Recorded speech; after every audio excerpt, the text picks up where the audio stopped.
I hope this is not, there we go.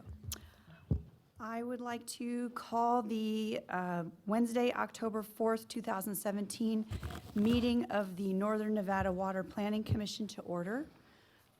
If I could have a roll call, please. Danielle Henderson. Here. Michael DiMartini. Bill Hauk. Here. Michael Drinkwater. John Enlow. Here. John Flansburgh. Here. Mickey Hazelwood. Here. John Martini. Here. Darren Price. Dave Solero. Here. Marvin Wright. Here. John Zimmerman. Here. Non-voting members, Harry Faunestock. Thomas Payette. Mylin Nagoyan. Cindy Turchek. Ron Penrose. We have a quorum. Okay. Thank you very Michael much. And yes, let the record show that Commissioner DiMartini just arrived. Thank you. Okay. Moving on to item number 2. This is public comment. I will remind the audience that this item is for any comments that are on topics not on the agenda. We will also take comment on action items on the agenda, and those comments should be limited to the action item itself. I do have one public comment card, Kathy Brandhorst, and you have 3 minutes, please.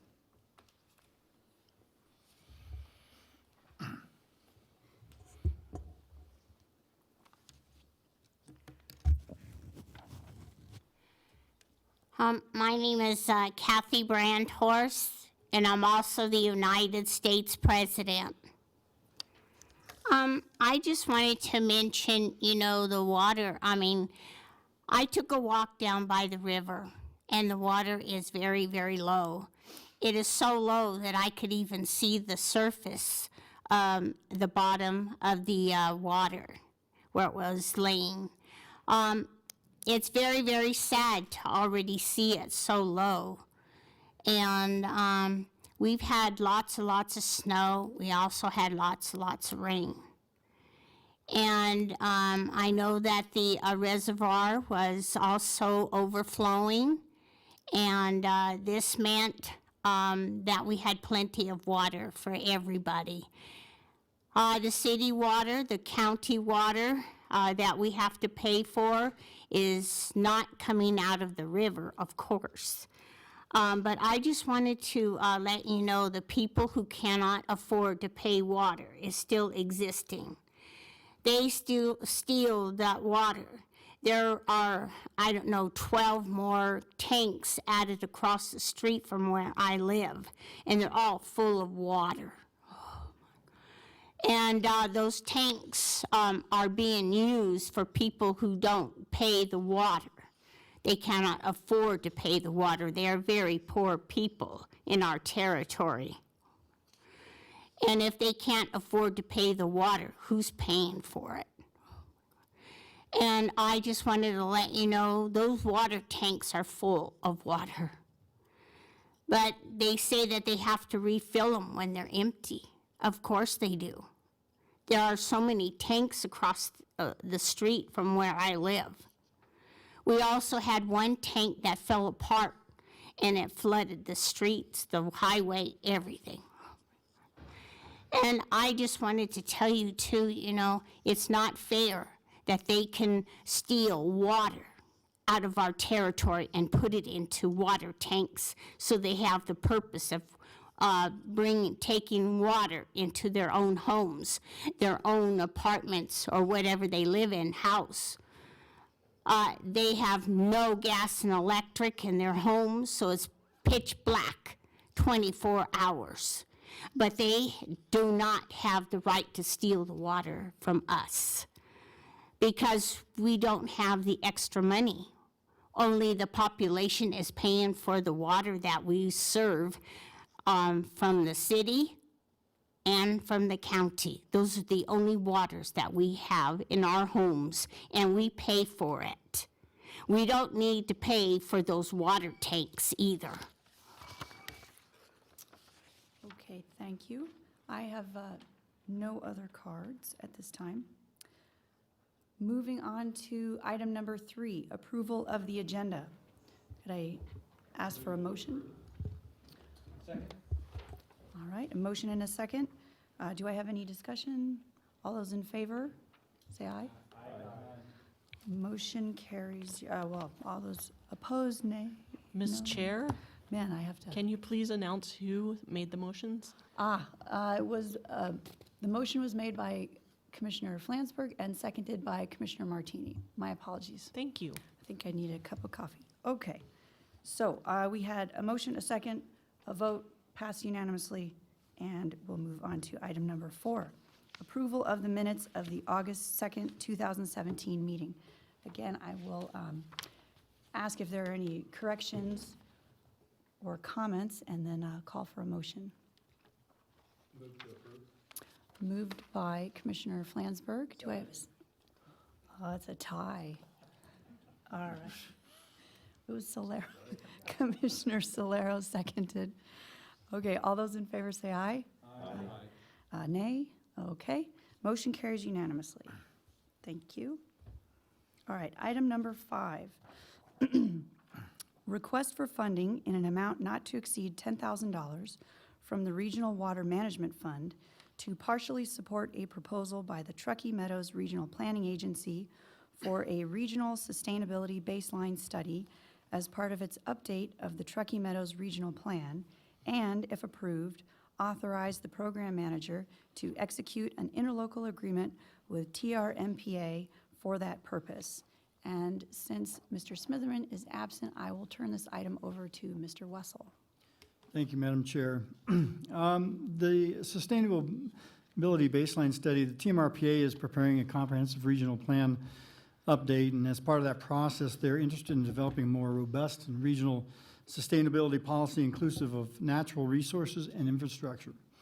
They intend to accomplish this through a regional sustainability baseline study, and they've asked that the Regional Water Management Fund for help in the amount of $10,000 to help offset some of the costs of the study. Staff feels that this would be important, ensuring consistency between our plans and the regional plan. For those of you not aware, that the Western Regional Water Commission Act does require that the regional water plan be consistent with the regional plan. So we feel that this is probably a pretty good fit. And with that, I turn it back to you, Madam Chair, for deliberation.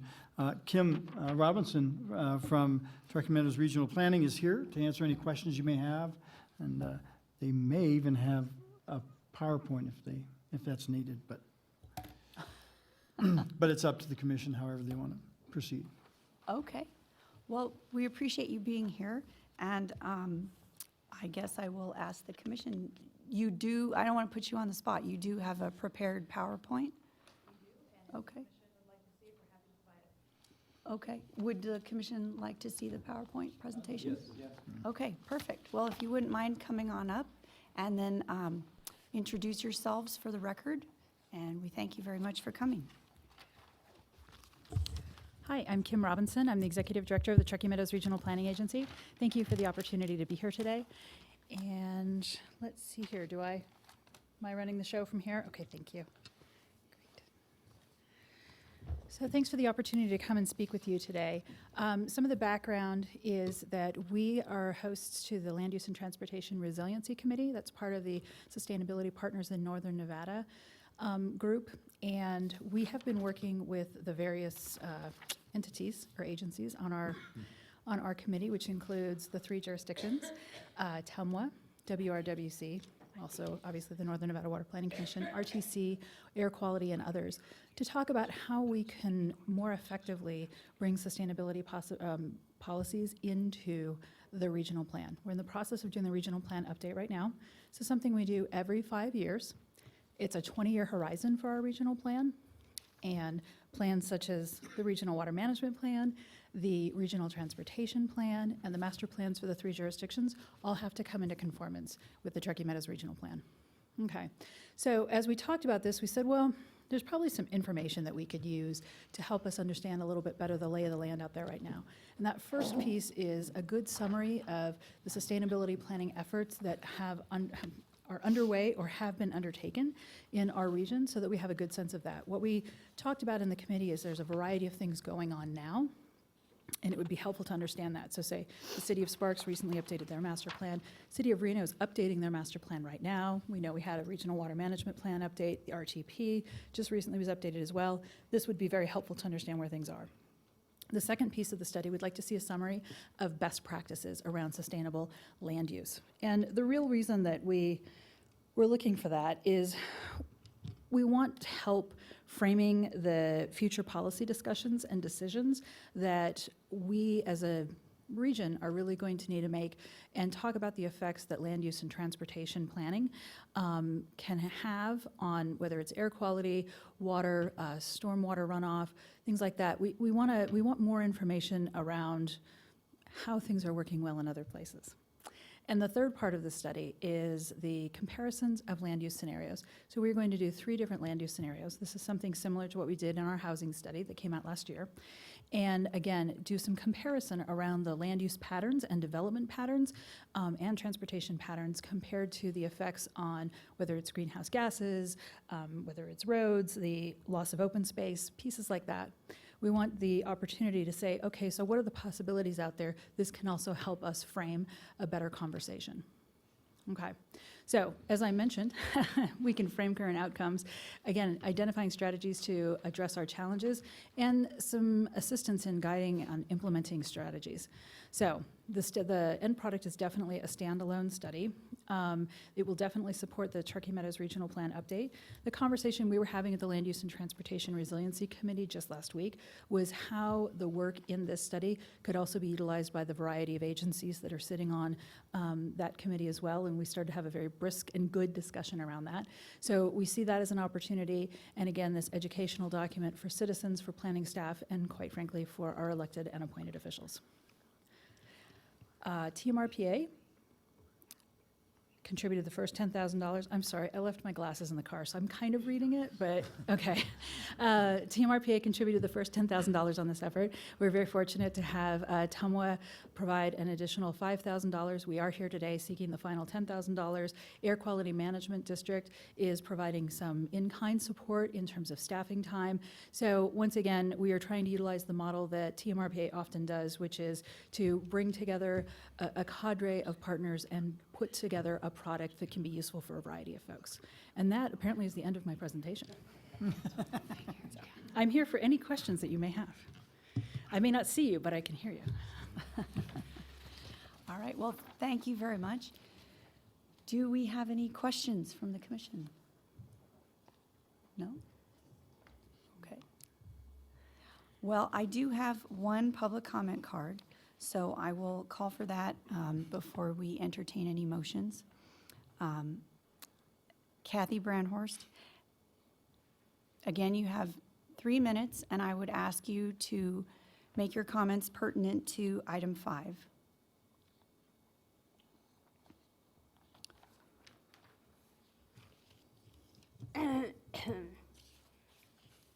Again, my name is Kathy Brandhorst, and I am the United States President. The $10,000 was supposed to have been deposited in my bank account. It has been missing this check. There's another check that was missing out of my bank account, $5,000. I see what you're trying to do, Sioux Falls, South Dakota. You are trying to pay for this water that you stole from Reno, Nevada. You took it all back to Sioux Falls, South Dakota, so your rivers will be flowing again. You cannot do this. This is illegal for you to be doing this to Reno, Nevada. We work all hard. We all work very hard in this area to make it more comfortable for people to live here. And you cannot be stealing this water or this money out of our bank accounts to pay for your mistakes in Sioux Falls, South Dakota. You also came here to destroy us. You shoot us down, you steal our houses, you steal our apartments, you steal anything that you can get because you were evicted from your place in Sioux Falls, South Dakota. You don't have a place to live at all in Sioux Falls, South Dakota after you were evicted. You don't have nothing after you are evicted because you're so poor. You come to Reno thinking you can steal from us. Well, that's exactly what's happening. You're also stealing all our water from our places that we live. And that's the water we pay for the city, for the county. And that's the only way we could get water in our homes. My water heater was just about ready to explode because you needed hot water inside your place, and you don't live there. You are squatters. You don't live there at all. You don't have running water, so you have to steal it from all your neighbors in the area. And that's the only way that you could service yourselves. You are destroying Reno, Nevada. You need to return to Sioux Falls, South Dakota, where you live, where you belong. You don't need to destroy us. Thank you. What? Oh, you do. Okay. Do I need to? I'll do it. Allow No, I you have a to brief make your comment, brief just from an authority perspective. Looking at the Western Regional Water Commission Act, the act specifically directs the Western Regional Water Commission in carrying out the provisions of the act to facilitate the effective coordination of land use and resource planning. This item seems to fall squarely within that direction from the legislature, and it's coming to you rather than the Western Regional Water Commission because they have delegated spending authority to Jim Smitherman, Program Manager, and the amount requested is within his spending authority. Thank you. Okay, thank you very much. So this item is styled for action. We do have a recommendation from staff. I don't know if Mr. Russell would like to restate that. Well, staff recommends that the commission approve this proposal for the project. Okay. Well, that being said, I can entertain a motion, and we can discuss it further if anyone has any other questions or comments. Go ahead, Commissioner Martin. Okay, go I ahead. move that the Northern Nevada Water Planning Commission authorize the program manager to execute an interlocal agreement with the Retrofitting Regional Planning Agency in an amount not to exceed $10,000 from the Regional Water Management Fund for the Regional Sustainability Baselines. Thank you very much. So we have a motion from Commissioner Martini. Do we have a second? Second that. Okay, we have a second from Commissioner Flansburgh. Any further discussion on this item? No? Okay, then I will call for the vote. All those in favor, say aye. Aye. Opposed? Okay, the motion carries unanimously. Thank you very much for coming. We look forward to your work. Okay, moving on to item number 6. Report by the Desert Research Institute on last winter's cloud seeding operations for the Truckee River and Lake Tahoe basins and alternatives for operations for the upcoming winter. Discussion and possible recommendation to the Western Regional Water Commission for funding in an amount not to exceed $100,000 from the Regional Water Management Fund to support similar limited operations for the upcoming winter. And I can turn it over to Mr. Wessel to introduce our speaker. Thank you, Madam Chair. As many of you are aware, the Western Regional Water Commission requested the Regional Water Management Fund help co-sponsor local cloud seeding operations along with TUMA and others since 2009. That was about the time that the state funding ceased to be available. Frank McDonough is here from DRI to provide an update on last year's cloud seeding operations. This year, it's anticipated that TUMA will be unable to provide co-sponsorship for the program And as such, Mr. McDonough will be presenting alternatives for the 2017-2018 water year. It's important to point out that the continued funding has allowed cloud seeding operations to continue under a series of grandfathered permits issued by the state of California and the U.S. Forest Service. The continuation of the program this year is important to avoid cancellation of those permits, which could incur costs in excess of $50,000 to reestablish. The state has approved financial support for cloud seeding, I believe in the governor's budget, for the 2018-2019 water year, which is next, not this water year, but the following. And so we anticipate the program to continue on from this year. So with that, I'll turn it over to Mr. McDonough, and he'll provide a presentation I believe he has for us. Okay, perfect. Thank you for coming. Thank you. Okay, well, I guess I'll start out with a review of what happened last winter, which, as you know, it was quite a winter. So I'm going to talk first about last winter, and then we'll move on and talk about what we want to do this coming winter. So just to make sure that everybody's a cloud physicist, what we're doing here with cloud seeding is we're introducing ice-forming dust particles into clouds that contain sub-freezing liquid water. These cloud layers are usually between 23 and 5 degrees Fahrenheit.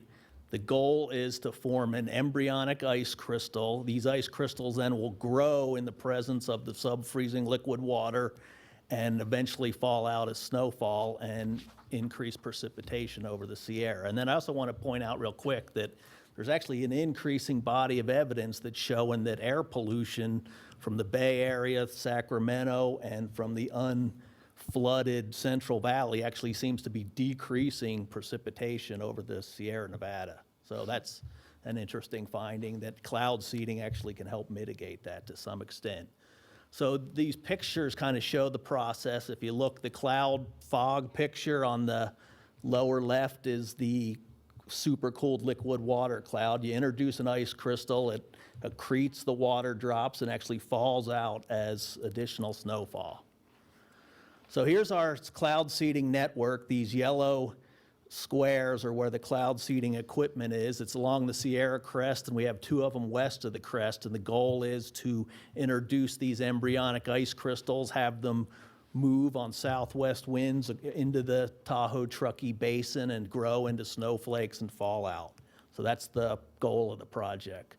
So what happened last year? Well, on the left we have the, let's see, I don't know if there's a laser on here or not, but I don't want to push the button. So on the left, we have the Mount Rose Snowtell site. The red line is the average amount of snow water equivalent that would be expected, and the blue line is actually how much snow water was found in the snowpack this year. So you can see we were well over double the normal snowpack, and then the black line shows the precipitation. So basically, I just want to point out that we were well above average snowfall. The other plot is from Fallen Leaf Lake, and that's down on the southwest corner of the lake, right at lake level. And again, they had a pretty good snowfall year, but I just want to point out the differences between the blue line and the black line there, and you can see that a lot of that precipitation came down as rain. So just an interesting observation that although we had a huge wet winter, it was actually quite warm compared to the 82, 83 winter, which some of you may remember. So here's what the snowpack peak looked like. It was on April 20th. The Tahoe Basin actually was sitting at 300% of normal snowpack on April 20th, which is pretty amazing. Here's the lake levels. And you can see this goes from 2013 up until present, and you can see right there in January 2017, the lake starts filling up from below the natural rim. And as you know, the natural rim, there's no water coming down to Reno in that case. So you can see that the lake filled from below the natural rim all the way to overtopping the dam. And then it started to decrease later in the summer, but the lake's pretty full. So you know, we're in pretty good shape water-wise. So we did cloud seed, though. The prior to January, we were actually at or below average snowpack, so we were hitting it pretty hard. We had 9 cloud seeding events from November through the January 3rd when we stopped seeding. That led to 372 hours. We were really efficient at targeting the right clouds. We estimate that we added 6,400 acre feet, which is about 2 billion gallons of water to the snowpack. And the cost for that water was $20 per acre foot, and that would have been less, but we just stopped working. And then we initially suspended for the first set of atmospheric river storms on January 3rd, and then after a month of incredible storms, we pulled the plug on the 14th on your guys' recommendation. So the project was suspended on February 14th. I'll talk about this in the next presentation. So what do we want to do this year? So we're proposing to do a 2-month operation for January and February. We can produce up to 10,000 acre feet of SWE.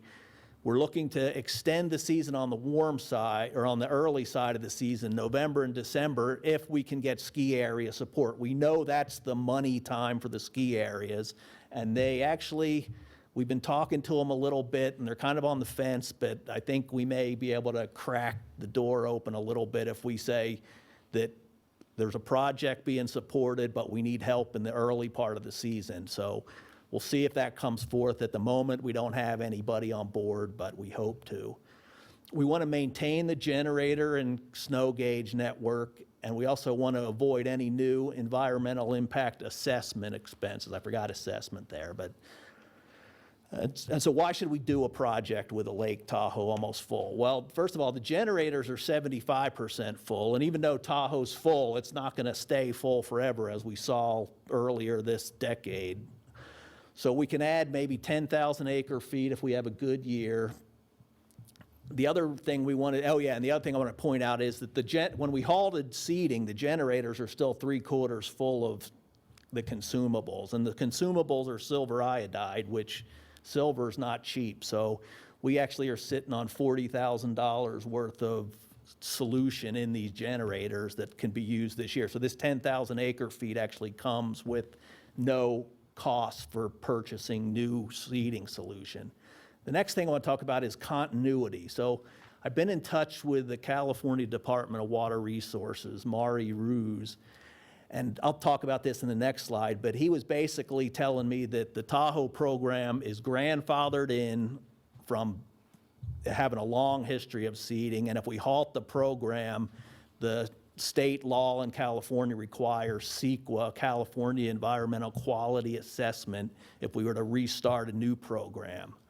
The next thing is most of the cloud seeding equipment and the precip gauges are on the U.S. Forest Service land under U.S. Forest Service permits, and it is unclear if we stop the project and restart it, it's considered the same project. So there may be work to actually renew all these permits. And then the other thing, we want to keep all the equipment operational, because as Chris said, the state program will be taking over part of this project next winter. So if we can move into the next winter with all the equipment up and running, we'll be able to just shift the funding and keep going.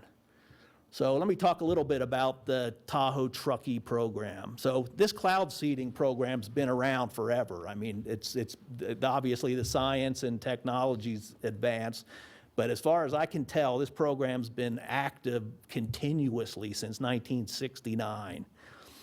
In 1980, the state of California passed new rules regarding cloud seeding and permitting. So prior to 1980, you just had to inform the local community that cloud seeding was going to occur, and you had to have a public meeting, but if there was no significant opposition, you could just move forward. And in 1980, they passed a law saying that CEQA was required pretty much for any kind of outdoor environmental assessment type project, including cloud seeding.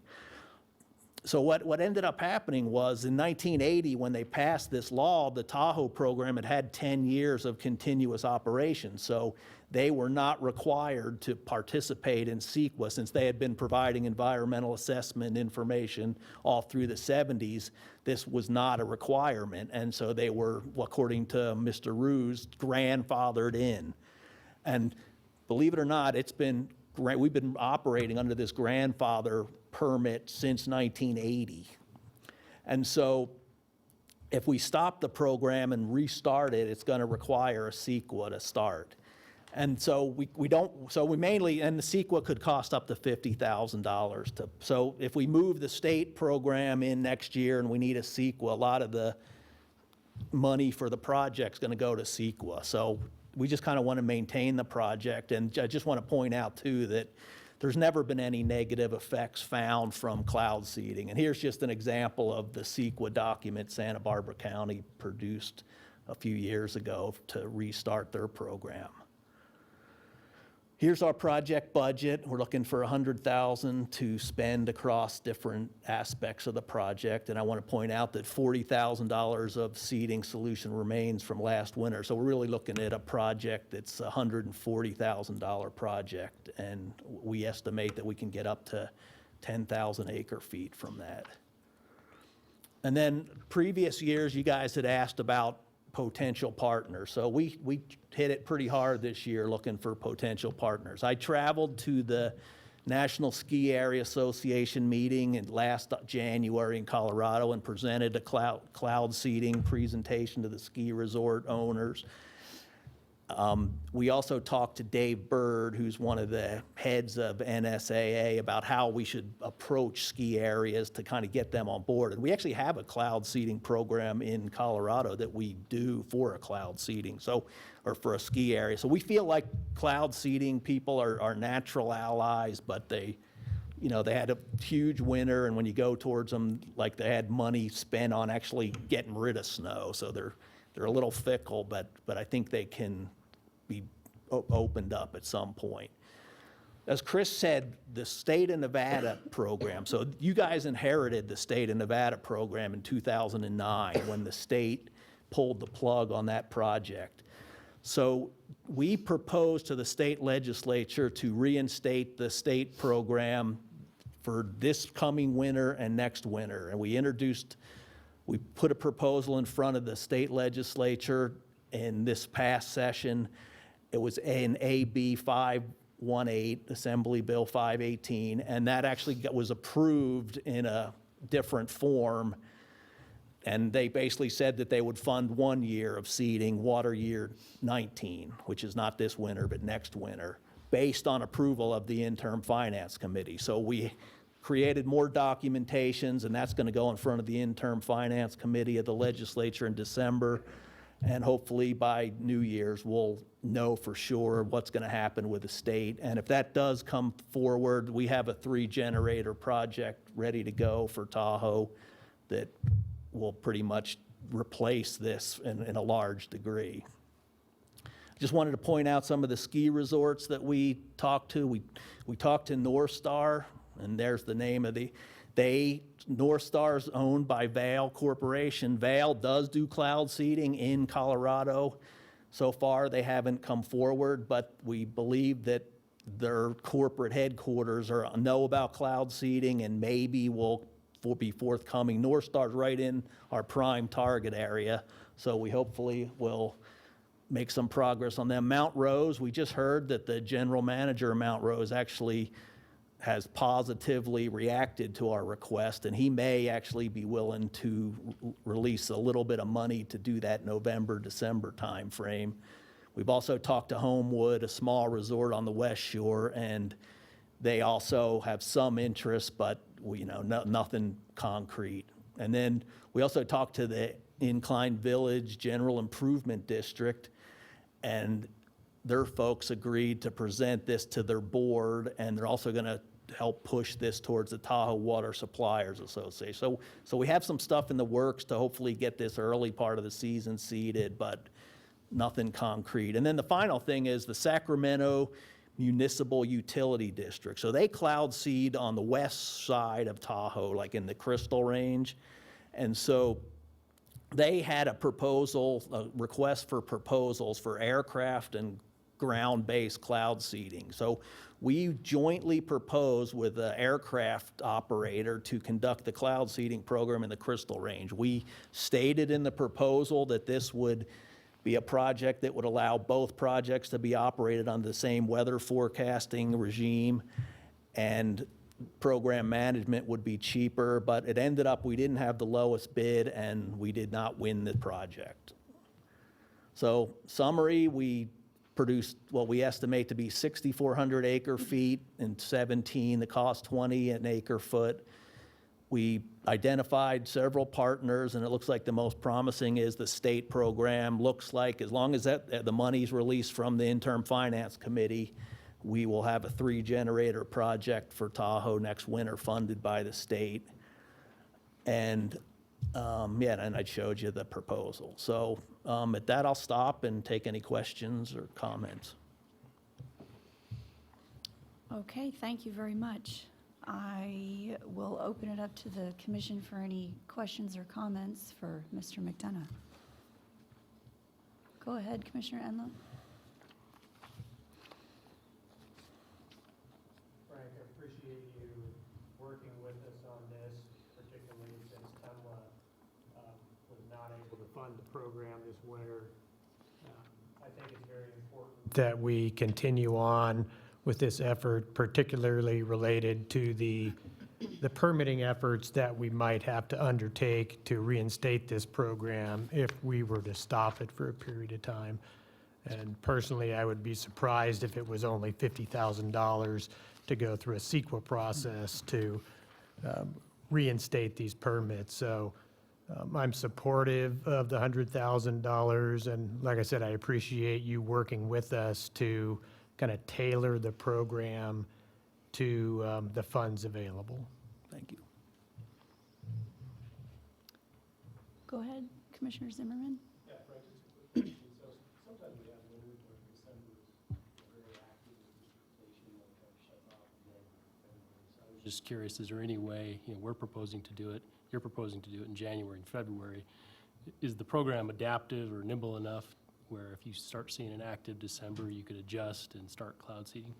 Yeah, I mean, we mostly picked January and February because we could go to the ski areas and say, hey, you guys been getting a free lunch here from this project in November. And we know they want Christmas as their bread and butter. So we figured it'd be easier for us to approach them and say, look, you got a project in place, but let's go after you guys for November and December. And so that was kind of the idea. But, if once everything's shaken out, we could probably adjust. If we see a big string of storms lined up, yeah, we could easily shift toward it.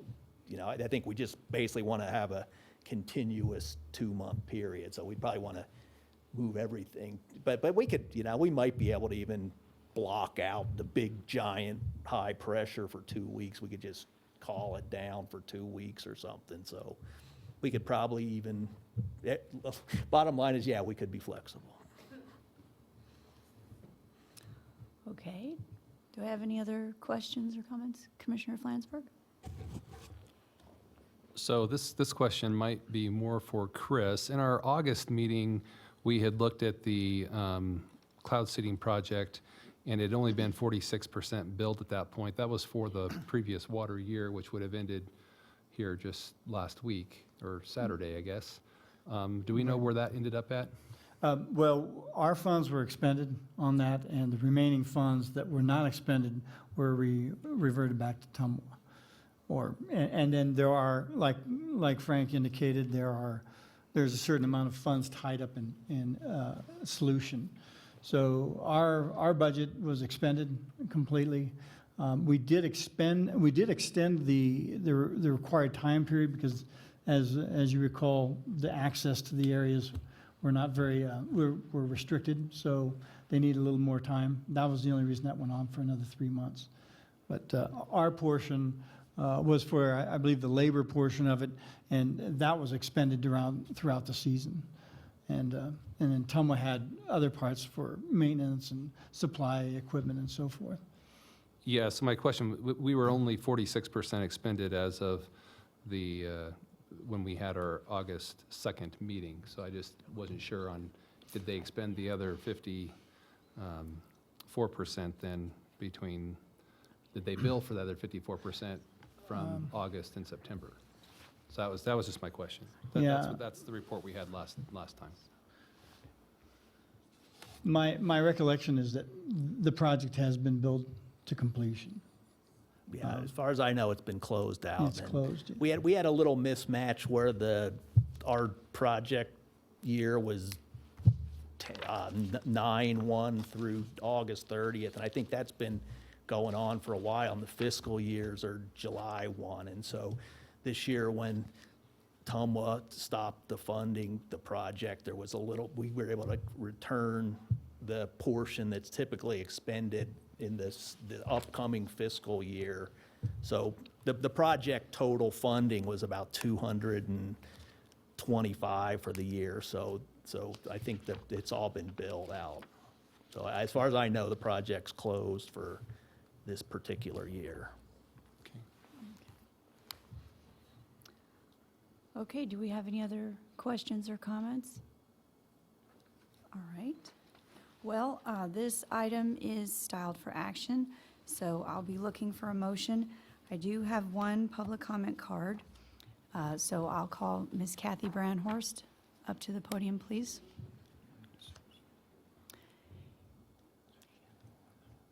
Yeah. And again, you have 3 minutes, and if you could please direct your comments toward this particular agenda item, we would appreciate it. Thank you very much. I thought he was talking on number 7. I wanted to talk on number 8. Okay, I do have a card from you on number 8 as well. Would you like to reserve your comments until that item comes up? Okay, Okay, thank you. you're welcome. Okay. So bringing it back to the commission, I guess at this point, we're looking for a motion.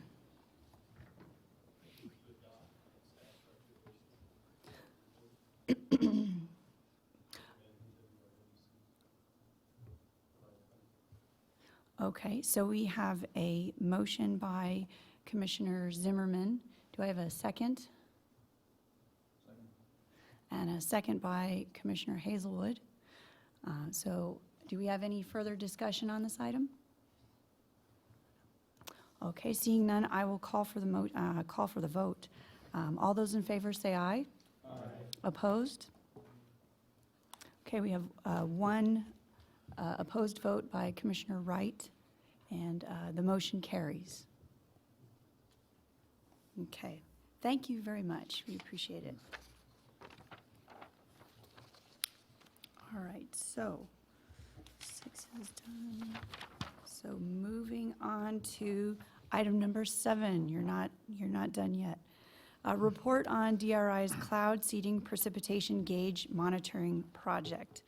And again, Chris, would you like to do the introductions? Yeah, thank you, Sure. Madam Chair. In 2013, this board requested a monitoring program to give us a better idea of how much snowpack is actually generated by the cloud seeding program. To that end, the commission sponsored the deployment of 6 precipitation gauges as part of the monitoring program. That equipment has been installed and has been completed. The installation portion has been completed and the monitoring has begun. And Mr. McDonough is here for a double header, provide us another report on this monitoring project. So with that, I leave it to you. I would point out to the commission, this is an informational item. It's not for action. Thank you. Okay, thank you. So, yeah, I'm going to talk about the precipitation gauge project that's been funded by you guys, and we appreciate that. It's really benefits us and the whole scientific community.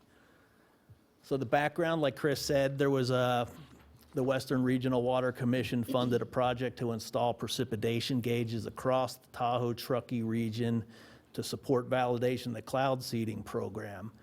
The original proposal was 6 high-resolution gauges, but the project morphed into 4 high-resolution gauges and 4 older-style gauges from Washoe County Pyramid Lake project. So in the summer of 2015, 2 high-resolution gauges were installed, In 2016, another high-resolution gauge was installed, and 2 of the older style gauges were installed after they were refurbished. And then this particular year, another high-resolution gauge is just about ready to be. It's not quite in up on the top in North Star, but it will be within the next couple weeks. And the rest of the gauges are in place, and the data for the entire network's going to be available this coming winter. And I'd like to also point out that each of these sites have a weather station associated. So we have 8 gauges and 8 weather stations. I'd like to acknowledge Jeff Dean's work on this. He did a lot of the work, and it did a good job.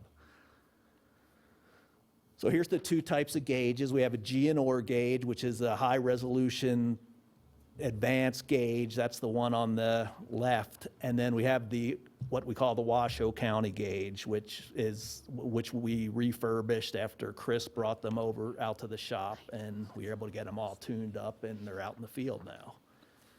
So here's one of the projects was retrofitting the Washoe gauges. So the Washoe gauges showed up as the picture on the left, just kind of some tubes that didn't really have any equipment associated with them. They had bullet holes in them and all kinds of stuff that you might expect to see after something's been out in the field for a long time. So Jeff's group repaired the gauges and got all the transducers and instrumentation into them, and they were actually able to turn them into nice functional gauges like the picture there on the left. And they're painted, camouflaged to help them blend in, and they have a windscreen. That windscreen at the top, the idea there is to slow the wind down so that as the snow goes by, it actually has a little calm spot where the precip will go into the gauge so you can get an accurate measurement. And they also have solar panels and for the electronics to maintain the measurements. Here's a map of the network, and hopefully you can see that okay. So this is where the 8 gauges are. There's one on Slide Mount going around clockwise from the northeast corner of the lake. We have one up on Slide Mountain up near the peak up there, about 9,500 feet. We have one just out north of Incline at about 7,500 feet. We have the one going up on the top of North Star, about 8,500 feet. We have one at Homewood, which is probably about 8,000 feet maybe. There's one on the top of Echo Summit. There's one at Sorensen's Resort down in the Carson watershed, which is one of our control sites. We have one at Skyland, which is on the southeast side of the lake. And then we have another one at Spooner Summit. So that's the gauge network right now. And it's pretty, like I said, it's pretty impressive, and I think it's going to be really useful to the scientific community and for the cloud seeding program. Here's just a couple shots of the gauges in the field, the Allison Drive GNOR with its top off, and then the Skyland spot over in the southeast lake when we were installing it. You can see the weather station next to it. There's the Slide Mountain gauge sitting up on the top of up near the top of the peak there, and then the site for the North Star GNR is going to be right on the tip top of the resort, just an incredible spot.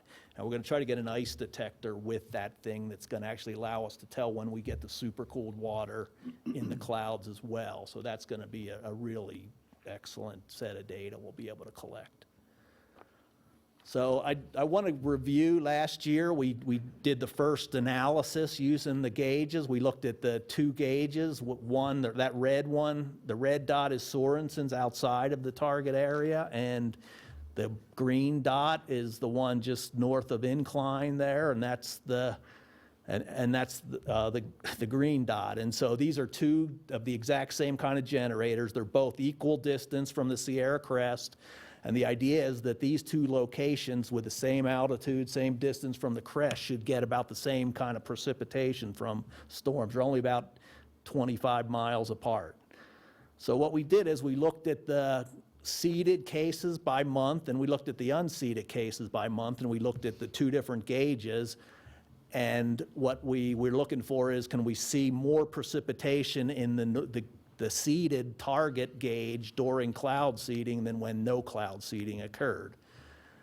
And so to do this, we looked up some statistical analysis tests, and the most appropriate one for, there'll be a test on this after, is the one-tailed t-test for equal means. And doing this, we actually able to find that we had a greater than 95% confidence interval, which is statistically significant that there is indeed a seeding effect between those two gauges during the 2016 project winter. So we were pretty excited to see that. And then we were able to estimate that we perhaps able to put 9% more precipitation in the seeded area than the unseeded area. We tried doing the same thing kind of back of the envelope for this year, and when we did that one, it didn't come out quite as well, and so we think that we're gonna have to go in and sort of filter the storms a little more. Some of these storms, as you might know, really bank up against the Sierra Crest and put a ton of snow on the west side of the lake and nothing on the east side, and other ones come over the top and seem to make it all the way down into Reno without any problems.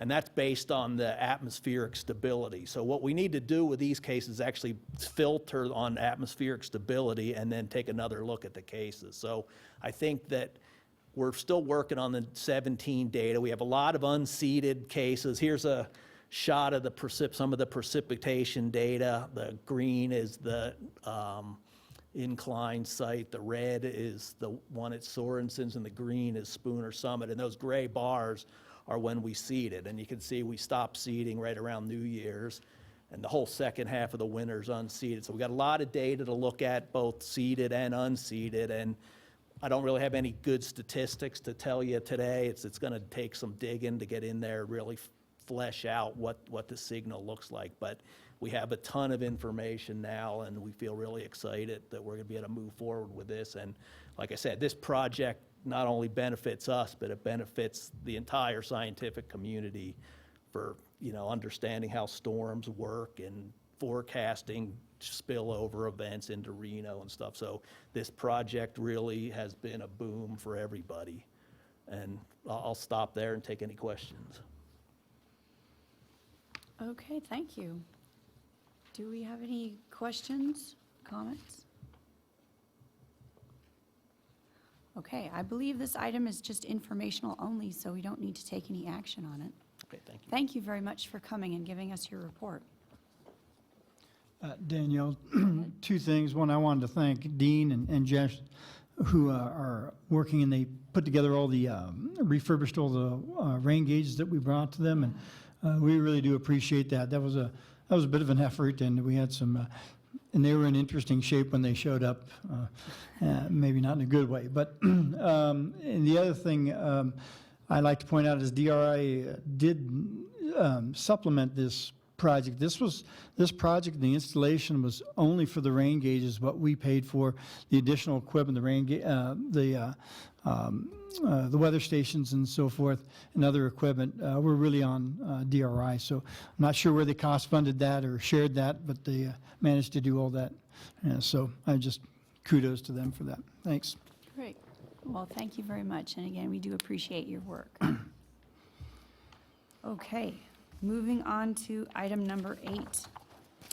Authorize the program manager to execute an interlocal agreement with the Truckee Meadows Water Authority in an amount not to exceed $40,000 from the Regional Water Management Fund for the Bedell Flat Rapid Infiltration Basin investigation. In parentheses, a state of Nevada grant will reimburse the Regional Water Management Fund. And again, I will turn it over to Mr. Wessel.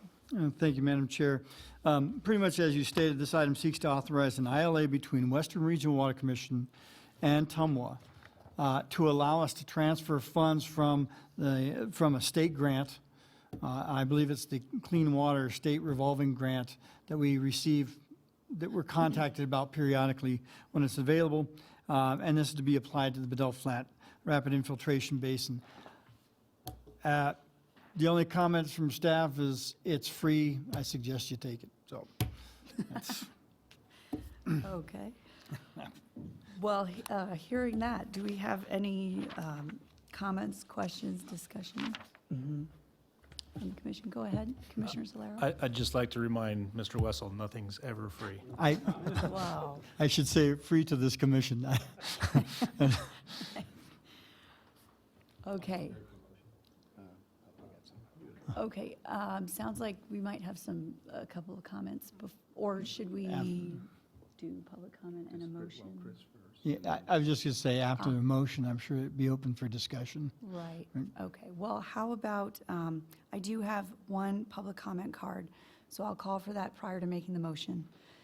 Ms. Kathy Brandhorst, if you'd come down, please. And again, 3 minutes, and if you could direct your comments toward the item number 8 on the agenda, please.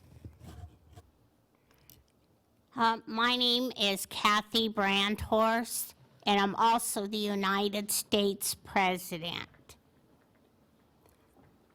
I was living in a house in Sioux Falls, South Dakota, and we are now under evacuation. The whole city is broke. There was no money circulating at all in Sioux Falls, South Dakota. I just heard that I was the only one that paid my property taxes. Also, I just heard that there's more than 5,000 miles of piping going from Reno, Nevada, into Sioux Falls, South Dakota. What is that? It's stealing our gas, our electric, our water out of Reno. Also, I did want to mention my $100,000 was never deposited into my bank account. And I noticed on number 6, you have my $100,000. Also, on this one, it says in the amount not to exceed $40,000. Well, I know that you're going to go ahead and spend as much money as you can for piping all the way from Reno to Sioux Falls, South Dakota. My pets were all left alone, and I had to leave all my dolls behind at the mission because that's where we lived, at the mission in Sioux Falls, South Dakota. We didn't have a place to live at all. But my dolls were supposed to have been sent to me from the mission, and I don't even have half of them with me. They work with the police department in Sioux Falls, South Dakota. Also, they've worked with the sheriffs in Sioux Falls, South Dakota. And they are good people, just like you and me. They can tell you exactly what was going on in Sioux Falls, South Dakota. I still have one, Minnie. Minnie Mouse is very intelligent, but she has been splattered all over the street and the sidewalks. She's been splattered all over my lawn because the people from Sioux Falls, South Dakota, won't leave her alone. Okay, thank you. I'll turn it back to the commission and entertain a motion. I believe Commissioner Flansburgh had mentioned you might be ready for a motion, and then we can, of course, have further discussion if we want. I move that we authorize the program manager to execute interlocal agreement with Tumwa in an amount not to exceed $40,000 from the Regional Water Management Fund for the Bedell Flat Rapid Infiltration Basin investigation. Okay, thank you. Do I have a second? A second by Commissioner Solero. So now I'll call for any further discussion, and we've got a few. Commissioner Enlow and then Commissioner DeMartini. I just wanted to comment that this has taken as long as it has. I think this grant was accepted probably a year and a half, 2 years ago, working our way through the BLM process, and we're finally at a point where I think we can make some progress. Probably this spring, this next coming spring will be when we actually get out there and do the work. Thank you. And Commissioner DeMartini. Yes, this may be a question for John. Which John? John Richard. I'm looking at the procedure that's proposed, and I don't know how firm in stone that is, but it's noted under bullet 1 that the test pit will be at the depth of the proposed infiltration facility. And then under bullet 9 or whatever it is down there, it says the pit will be dug to a depth of 3 to 4 feet deep. So that directly says to me that for these tests to be representative, the actual RIBs would have to be dug to 3 or 4 feet deep. And when I look at that, it appears to me that maybe that would be deeper than what one would want to build those RIBs. As an example, 100 acres of RIBs would take 500,000 cubic yards of excavation that in fact may not be necessary if the RIBs were bermed instead of depressed. So my question on this is, well, I appreciate the money and everything, is it locking somebody into having 3 to 4 foot deep RIBs at some future point in time, or has that decision already been made that they will be 3 to 4 feet deep? Short answer to your question is no, this isn't going to lock us into anything. It's the very first step to determine initial feasibility of infiltrating water in Bedell Flat. That 9th bullet, I think it says maintain a water level between 3 and 4 feet above the bottom of the pit.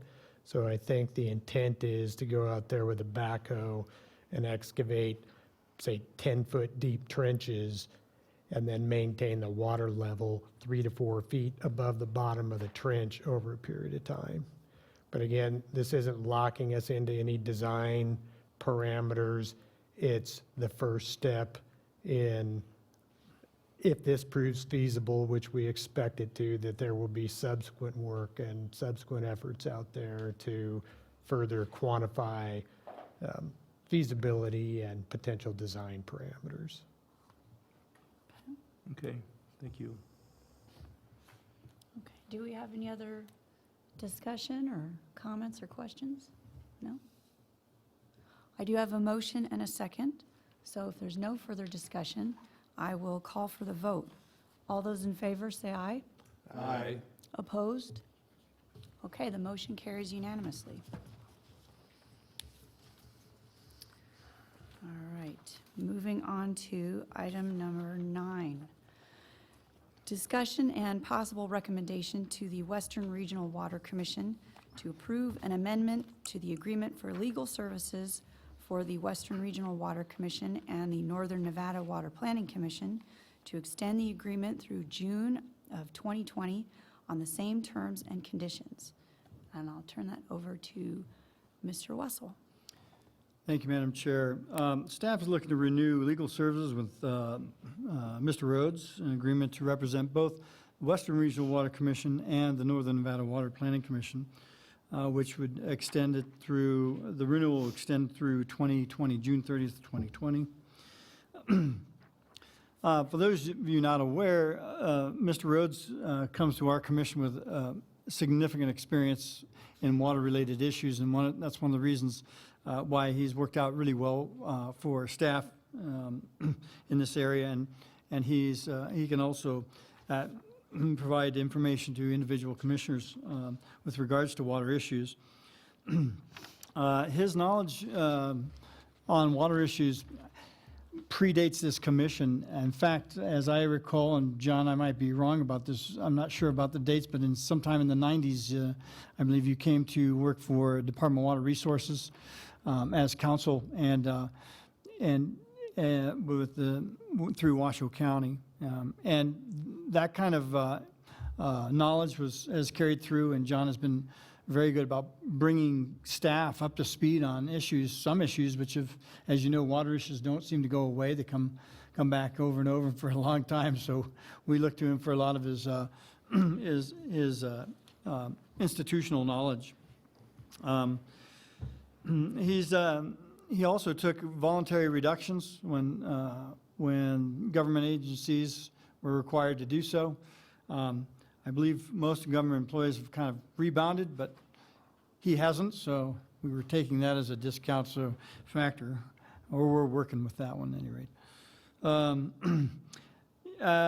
of the best things about having John as our representative is he's always available.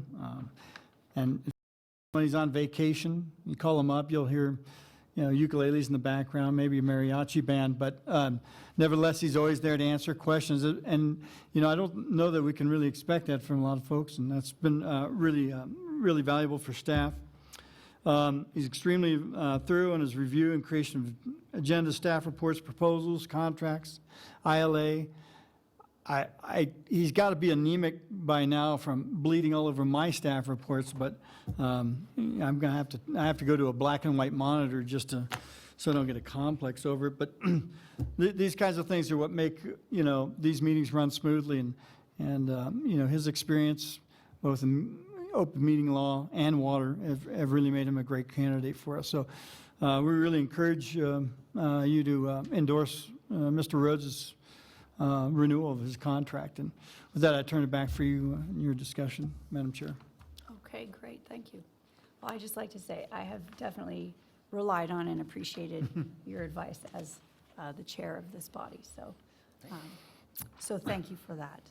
And with that, I will open it up to the commission. Do we have comments, questions on this item, or are you ready to make a motion if somebody would like to do that? I'll make a motion. Oh, go ahead, Commissioner DiMartini.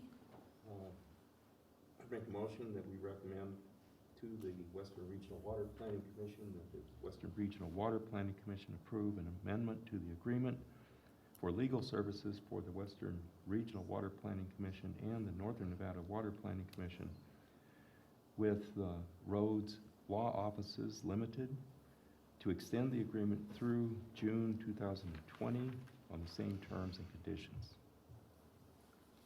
Okay, I have a motion. Do I have a second? I'll second. Do I do eeny, meeny, miny, moe? I'll do Commissioner Flansburgh as the second. Okay, I have a motion and a second. Is there any further discussion on this item? One question. Go ahead, Commissioner Enlow.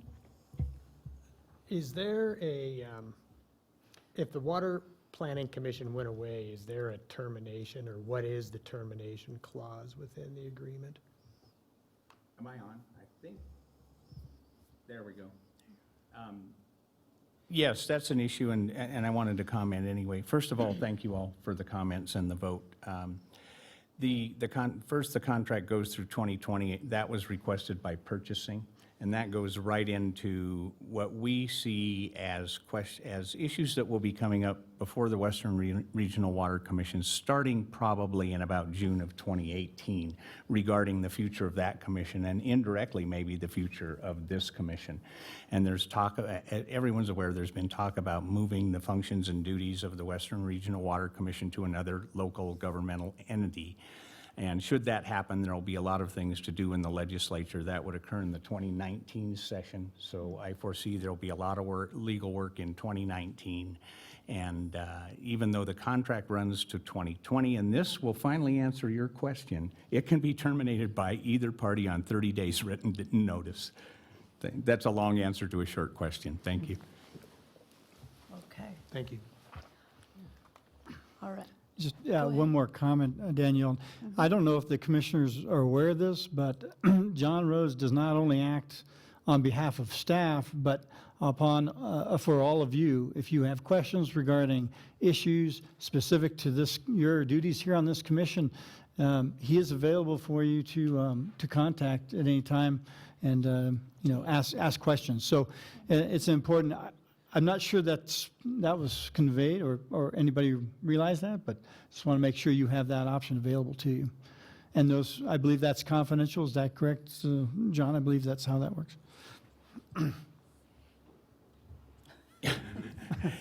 That is a tough question as to whether I have an attorney-client relationship with individual members of this board, and I don't believe I do. I believe that the board is my client, and that's where a confidential and attorney-client relationship arises. But no, I am available, and my contact information is available through staff for any issues about your duty, role, and function as commissioners, or even regarding issues that this commission may be facing. But in that regard, we kind of have to be careful of, serial conversations and anything that might be a deliberation about a topic over which this commission might have eventual advisory authority. But we can handle that at the time of the contact. So yes, the invitation's open to any commissioner to contact me with any issue at any time. Thanks. Okay. I have a motion and a second, and if there's no further discussion, I will call for the vote. All those in favor say aye. Aye. Opposed? Okay, the motion carries unanimously. So we look forward to working with you. Thank you, thank you. All right. And now we can move on to item number 10, the program manager's report. Thank you, Madam Chair. As usual, we provide you with the two items. One is status report on projects and work plan. As I believe Mr. Flansburgh might have been pointing out earlier, this table is updated since our last time, mostly because our accounting system has updated with the new fiscal year elements. And so a lot of the elements from last year are gone from this table. And so this is reflecting the projects that are in the current year, current fiscal year. In the financial report and regional plan for the regional water management fund, we can see that our revenues are $350,483, and our expenditures are $347,078 to date. And so we are $3,404 in the black. So I say that's pretty good. We haven't had to dip into any of our cash reserves. So with that, I'd take any questions if there were any. Anyone have any questions for Mr. Russell? Yep. Okay. Well, I do have a public comment card, but Ms. Brandhorst, I would just remind you and the rest of the audience that this item is a non-action item, and we only take public comment on action items. And so I would ask that you please make your comments under item number 14. And you do have another card filled out for that item, so we appreciate that. And you're welcome, thank you. And so, if we don't have any other questions or comments for Chris, we can move on to item number 11. Okay. And that is discussion regarding possible agenda items for the November 1st, 2017 Northern Nevada Water Planning Commission meeting and other future meetings, and possible direction to staff. Chris. Thank you, Madam Chair. I apologize to Commission. My contact with Jim Smitherman was brief this last week due to some unfortunate medical issues that he is suffering right now, and I was not able to get together with him with regards to future agenda items. However, if any of the Commission members have items they'd like to see on upcoming agendas, we'd be glad to take note about that at this time. So I'll leave it up to you, Madam Chair. Do we have any requests at this time? Okay. Well, I guess we will discuss our next meeting. It would be in November, first week of November, and if there aren't sufficient items for that matter, we will discuss that with the chair, and we'll decide whether to have that meeting or not. okay. Yep. Perfect. All right, thank you for that. So I will move on to item number 12, Commission comments. Do we have any comments from the Commission? No? All right. Item number 13, staff comments. Just one staff comment, alluded to Mr. Smitherman's demise on the cyclocross track. He managed to have a bit of a problem with his collarbone, which was repaired yesterday, and that's why he's not here today, although his comments might have been interesting in today's discussion. So we're just hoping that he has a speedy recovery, and I expect him to be back. Actually, he may come in for the Western Regional Water Commission meeting. I expect him there. But at any rate, that's pretty much all I have. Okay. Thank you. All right. Well, thank you for that. So now we'll move on to item number 14, public comment. I do have one card. Ms. Brandhorst. And again, you have 3 minutes.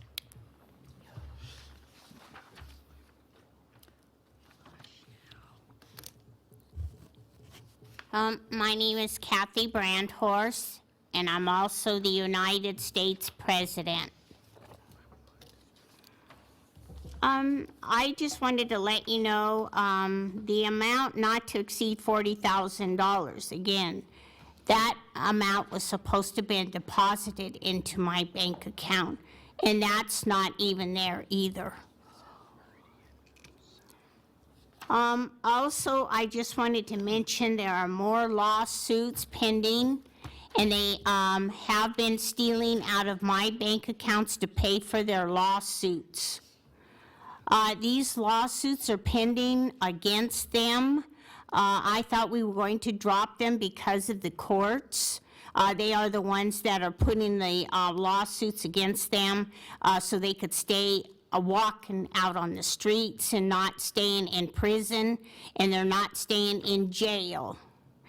The majority of them had at least 52 years on the average to stay in jail or prison. That was the average. But no, we have not had any of them stay in jail. We have not had any of them stay in prison for what they've done in the United States. And these lawsuits are pending against them because they can't afford to pay it. So they have to steal our payroll checks.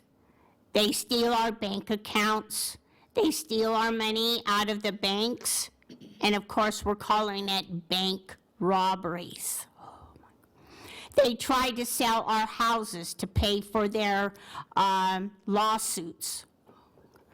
They tried to sell our apartments if they have to pay for their lawsuits. What else do they have to sell?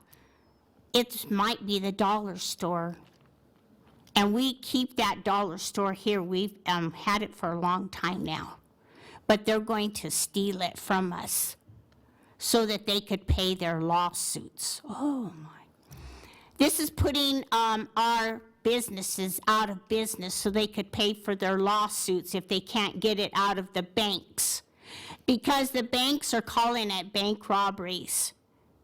And you know what that means. More bank robberies against the person who can't afford to pay their lawsuits. Oh, my God.